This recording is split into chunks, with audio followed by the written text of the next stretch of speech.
high ground in back-to-back games. It may not have worked out for them in game number 1, but persistence is definitely going to be key for Madden and Chance as they're claiming their ticket to the grand final, Zeke. Oh man, if that had gone a little slightly different, that would have been crazy. Madden and Chance, though, that high ground. This is why we talk about it, guys. You need to go for that high ground. Maybe not as high as Brennan, but pretty good on the high ground, Kelly. Either way, they get themselves the VR, right? And there's only 3 games left to go, so doing it in game 2 has just got to be like just a massive relief. I love that you can tell that Chance and Madden came into the LCL with a plan in mind. We kind of just got to see a little bit of rinse and repeat from game number 1 into game number 2. They had an okay amount of heals and a load up, but they just waited for this moment where high ground looked like it was a little too chaotic, and now would give them the opportunity to steal it away. And so they do that. Once Funky and Cam were on high, Chance and Madden were able to kind of just position themselves behind, wait for a moment for them to be distracted, and then stole it away with ease. And from there, they were able to control it. Beautiful drop down onto low ground, and the end is history. So quickly after game 1, we were very, very eager to jump to conclusion on how high ground would play for the rest of the day, but only one singular fight required in just game number 2. Only one single time it went ahead and changed hands right there between Buck and Cam and then Madden. And Madden walks away with it, kind of stuck to that game plan. Like Kelly said, it worked out, so we're going to be seeing them in grand finals. 3 games left to go.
promoter, but I understand now that you were excited. It's Kanata and Sphinx. Sphinx was down to a solo competition, of course, but at one point he had 3 chug jugs. He seemed to be doing a really good job staying on the back end of zone on this kind of like edge side.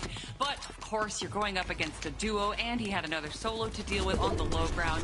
There's can only be so many 1v2s, right, Vivid? We already had Virgo's 1v2.